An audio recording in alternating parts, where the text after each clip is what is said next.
Imagínese que entra en una boutique, pero antes de cruzar la puerta, alguien ya ha decidido por usted qué 3 marcas merecen su atención, en qué orden y con qué palabras se las van a describir. Usted cree que está eligiendo, pero en realidad está eligiendo dentro de una lista que otro ha confeccionado. Eso que suena a distopía es exactamente lo que está empezando a ocurrir en el lujo. Y no en un futuro lejano. Está ocurriendo este mismo mes. Porque la pregunta que de verdad importa ya no es si la inteligencia artificial venderá bolsos, relojes o noches de hotel. Esa es la pregunta fácil.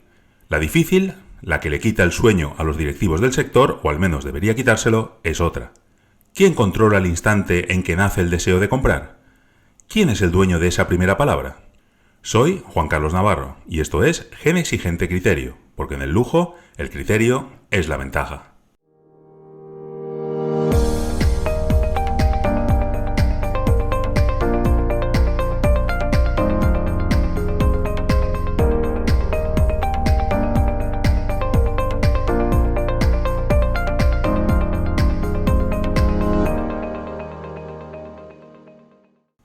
Permítanme empezar por un hecho, uno concreto, fechado y verificable. El pasado 16 de junio de este año, Marriott, la mayor hotelera del mundo con casi 10.000 establecimientos en 146 países, lanzó una herramienta llamada Ask Bonvoy. Se trata de un buscador conversacional en el que usted ya no rellena casillas de destino y fechas, sino que describe lo que desea. Por ejemplo, una escapada de golf con un buen restaurante en un sitio con encanto. Y la herramienta le propone. Hasta aquí una noticia tecnológica más. Pero fíjense en esto, porque es donde está el criterio. Ask Bonvoy tiene 2 caras, y las 2 cuentan una misma estrategia. La primera cara. La herramienta solo responde con datos propios de Marriott. No mira la web abierta. No le hablará jamás de un hotel de la competencia. Es toda una muralla. Dentro de ese jardín, los rivales sencillamente no existen. La segunda cara. A la vez que levanta esa muralla, Marriott ha firmado acuerdos con Google para su futuro producto de viajes con IA y con OpenAI, la empresa de ChatGPT. Es decir, mientras cierra su propio jardín a cal y canto, compra presencia en el jardín de los demás. Defensa y ataque en un mismo movimiento. Y aquí está la ventaja sutil, la que da título a lo que quiero contarles. Marriott ha llegado de los últimos a este tablero. Y llegar el último, cuando se hace con cabeza, tiene una ventaja enorme porque puede ver el tablero entero antes de mover ficha. Primero ha visto lo que han hecho los demás, y ahora les cuento lo que han hecho. Y ha elegido no escoger entre defenderse o atacar, ha decidido hacer las 2 cosas. Y esa es la señal, un gigante de las experiencias de lujo que, este mismo mes de junio de 2026, nos enseña que el campo de batalla ya no es la habitación del hotel, es la puerta de entrada a ella.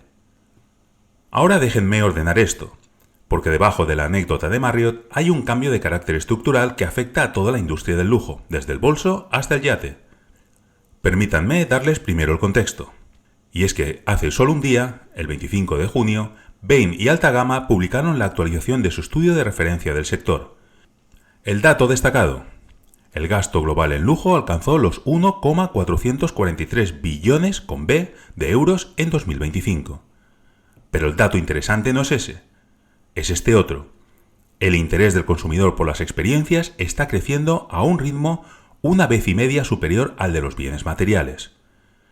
El lujo se está desplazando de lo que se posee a lo que se vive, de ahí que Marriott importe tanto como por ejemplo L'Oréal o Ralph Lauren.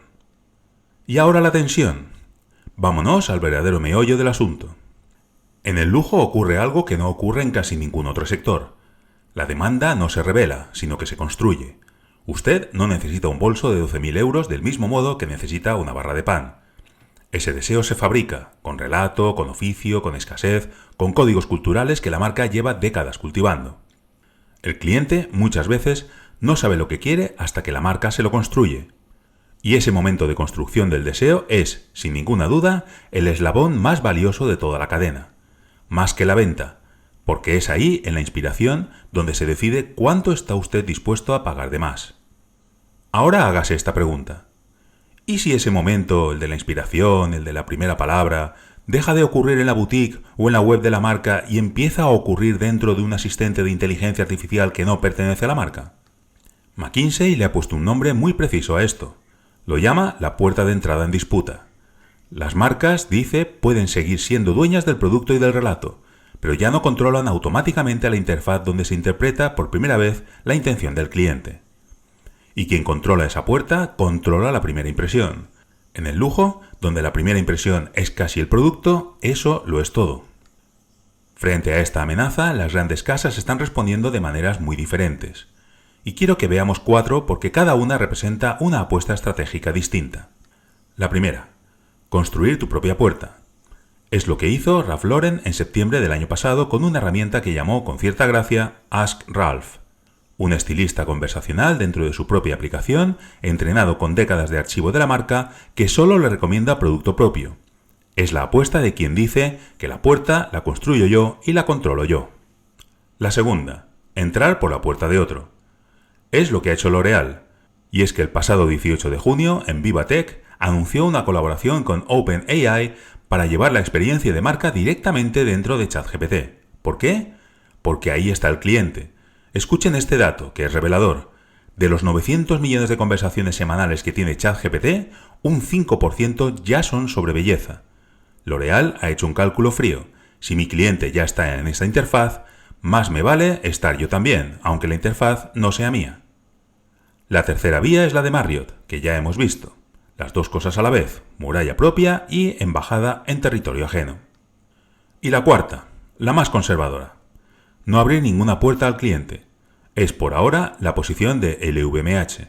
El mayor grupo de lujo del mundo ha desarrollado una potente inteligencia artificial interna que gestiona más de 2 millones de consultas al mes entre 40.000 empleados, pero la mantiene de puertas para adentro, lejos del cliente final. Protege por encima de todo el toque humano, el trato del vendedor en la boutique. Es la apuesta de quien dice que el deseo del lujo se construye mirándose a los ojos, y eso no pienso delegarlo en ninguna máquina. Así que 4 casas, 4 respuestas. Y aquí es donde tengo que ser honesto con ustedes y presentarles el mejor argumento en contra de mi tesis, porque lo hay, y además es sólido. El argumento contrario diría lo siguiente. Juan Carlos, te estás alarmando por nada. El lujo es inmune a todo esto. Una inteligencia artificial puede ejecutar una compra, encontrar, comparar, pagar, pero no puede hacer que usted anhele un Birkin. El deseo del lujo es profundamente humano, irracional y cultural. Se construye con emoción, no con algoritmos. Y hay un dato que apoya esta postura. Según McKinsey, solo el 9% de los compradores de lujo está dispuesto a delegar plenamente una compra en un agente autónomo. La inmensa mayoría quiere seguir decidiendo.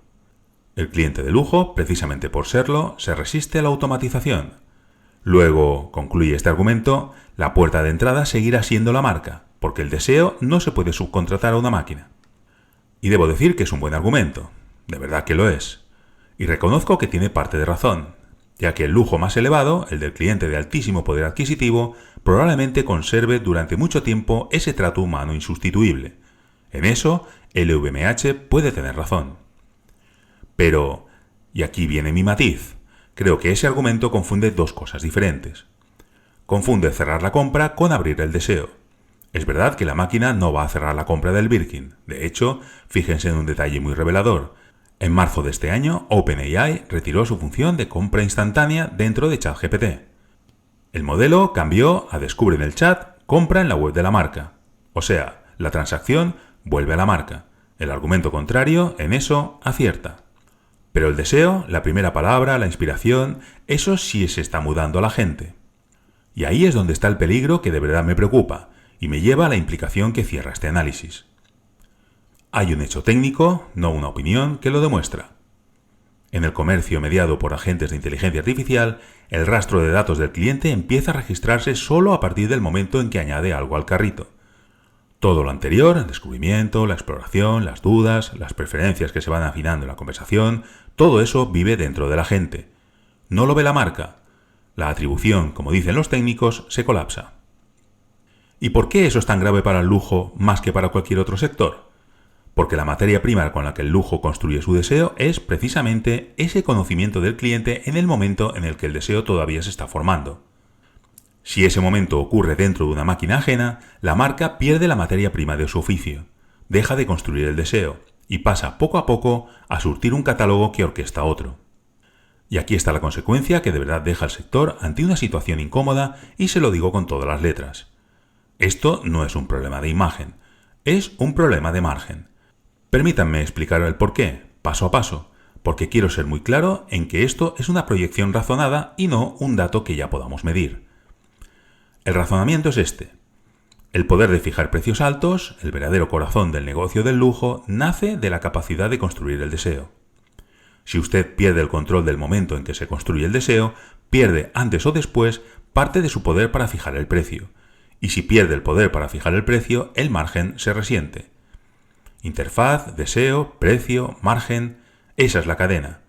Yo creo, sinceramente, que quien no entienda esa cadena estará tomando decisiones con un mapa viejo, sin actualizar. Y llegamos al momento de las recomendaciones y de la reflexión. Mi recomendación de esta semana no es un producto ni un libro. Es un ejercicio. Si usted dirige o trabaja en una marca de lujo, hágase esta pregunta antes de este mismo verano. Cuando un cliente potencial le pregunta hoy a una inteligencia artificial por una marca de su categoría, ¿qué responde esa máquina sobre usted? ¿Lo sabe?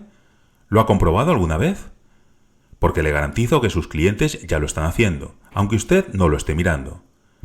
Esa respuesta, la que da la máquina sobre su marca, es hoy su escaparate más importante y el único que probablemente no está vigilando. Y déjenme plantearles, como siempre, una pregunta abierta. Una que me parece incómoda de verdad, porque desafía algo que en el sector se da por sentado. Damos por hecho que el lujo es por naturaleza inmune a la tecnología, que su magia humana lo protege. Pero les pregunto, ¿y si esa creencia que nos lleva a pensar que a nosotros la IA no nos afecta porque somos lujo fuese precisamente la trampa?